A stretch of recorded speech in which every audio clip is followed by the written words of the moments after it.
What it is, what it ain't, don't it stink. Dry Humpin, episode 24. If I had some music license right now, I have TI 24s playing while I'm coming in. But I don't, so we're going to keep it all the same and, do what we do. We get in, we get out, we're going to talk about it. First things first, Facebook.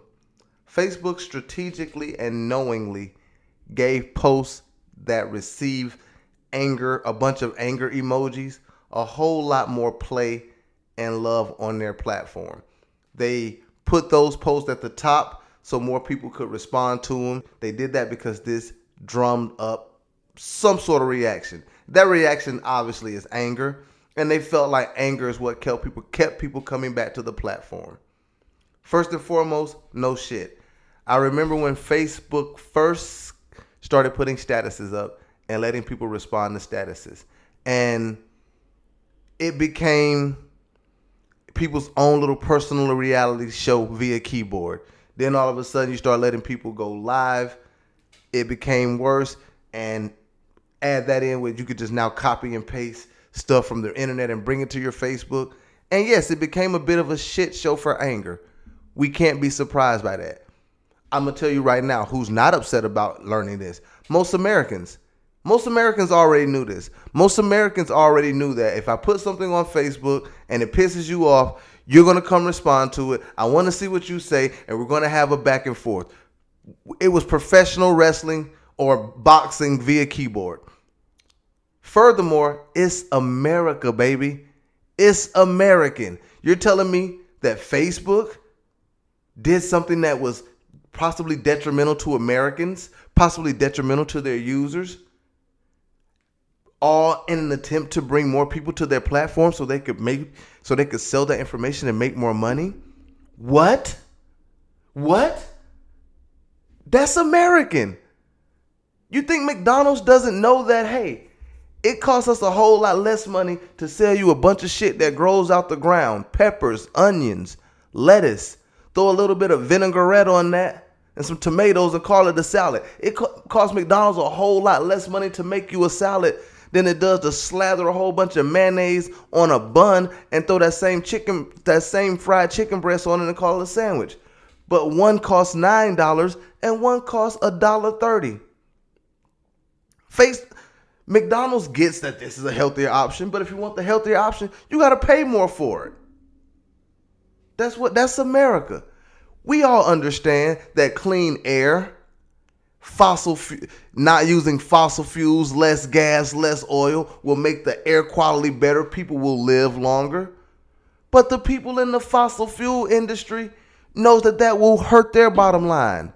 They completely understand that if we let that happen, we're going to make less money. And we have so much money now that we can pay the people who make decisions to make sure that those decisions are made in our favor. They did it for the money. It's America, baby.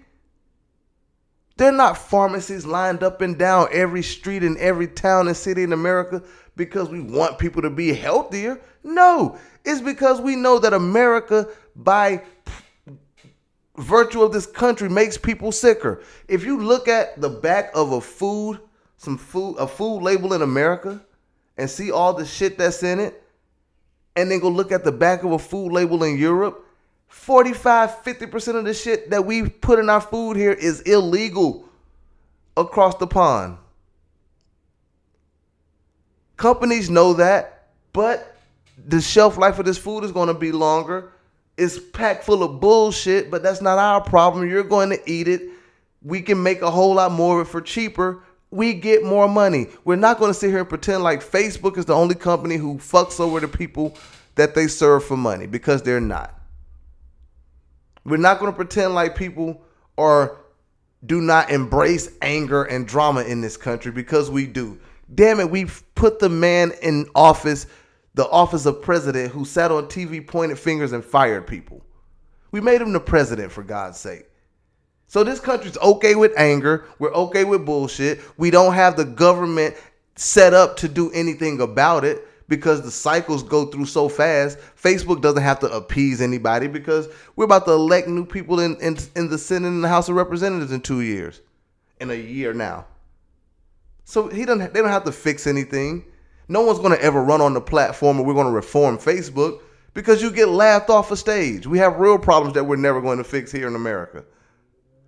And I could go on about why this is stupid all day to be upset with Facebook. Yes, Facebook is fucked up for this, but Facebook is also American. It's an American company. They're doing the American thing. And what's always been scary to me is the people who run these billion-dollar companies, especially in the case of Facebook, we always say this. Once you make a certain amount of money, you're allowed to be in certain rooms where the real decisions are made. The people who run Facebook are allowed in those rooms now, so they know and understand. We can leave the citizenry, we can leave all the people down there arguing and fighting and bickering over bullshit. People have died over Facebook statuses. People have had physical altercations over Facebook statuses. Facebook knows that. They're okay with that. Y'all can have y'all drama down there. Go ahead. Whatever happens down there is not going to affect me up here. America can burn. The Zuckerbergs will be okay. Again, it's fucked up, but Facebook's not the only company with that fucked up ideology. Let's move on. Speaking of fucked up ideology, a judge in the Kyle Rittenhouse case. Kyle Rittenhouse, the man who murdered people during the Jeff Blake protest in Kenosha, Wisconsin. The judge in his murder trial has now determined that the prosecutors cannot call those murdered in his case victims, but they are allowed to be called rioters and looters. The fix is in, people. We saw this from the beginning when this man killed people with an automatic or semi-automatic weapon and the police didn't want to immediately arrest him. And he was let out on bond, hanging out at bars. We saw how this is going to go. The judge is saying that people who were murdered by somebody can't be called murder victims, but they can be called rioters and looters when they were simply protesters. And even if you are rioting and looting, if you would kill somebody, you're a victim. I'm pretty sure the jury's going to look like the people of Kenosha, Wisconsin. So I'm pretty sure Kyle Rittenhouse is going to get off and we'll forget about him in a few years, which is fucked up. Those people deserve justice. They deserve to be called victims in this trial. And I just really want to know who watches over judges. If you ever seen the movie The Trial of the Chicago 7, you saw a very incompetent judge, and that's based on a true story.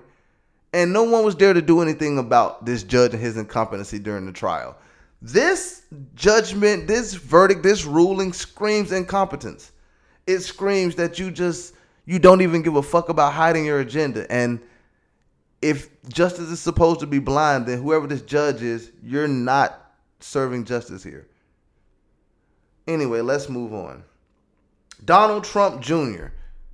is selling t-shirts that read, "Guns don't kill people, Alec Baldwin kills people."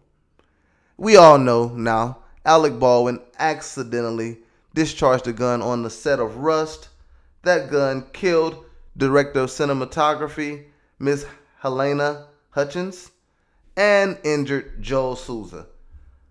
The prop gun was thought to have blanks in it. Someone said cold gun. The gun apparently wasn't cold. It misfired or fired. Miss Hutchins was killed. These t-shirts are tasteless. Like I said in the whole Facebook conversation, this man is the son of the former president. People in this country, we love drama. We love bullshit. That's why he's able to make these shirts and still be held in high regard. People are going to buy these shirts, wear them at rallies, and say that his dad should be president again and he should be in line to be next.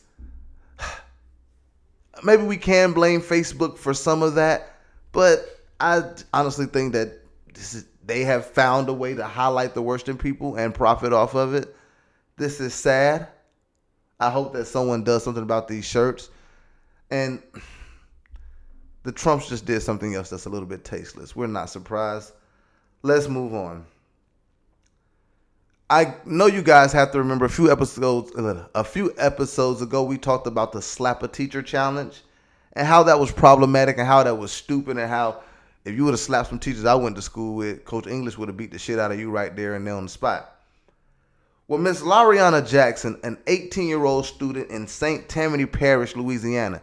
We've also talked about St. Tammany Parish, Louisiana when we talked about Mac, the rapper from No Limit, being released from jail, his entire ordeal that was highlighted on the podcast Louder Than a Riot by NPR, great podcast.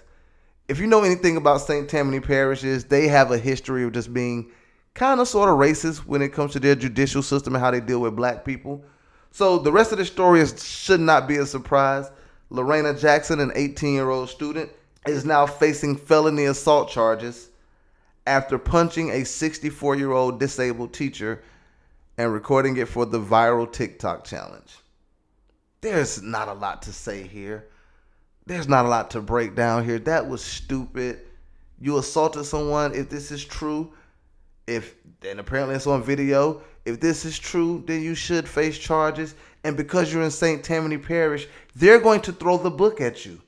That is how that parish goes. That is how the justice system in that parish goes. People go away in St. Tammany Parish for weed for years, allegedly. I don't know. I've never been in Louisiana, but you hear stories and you read stories about people going away for years for possession of weed in that parish.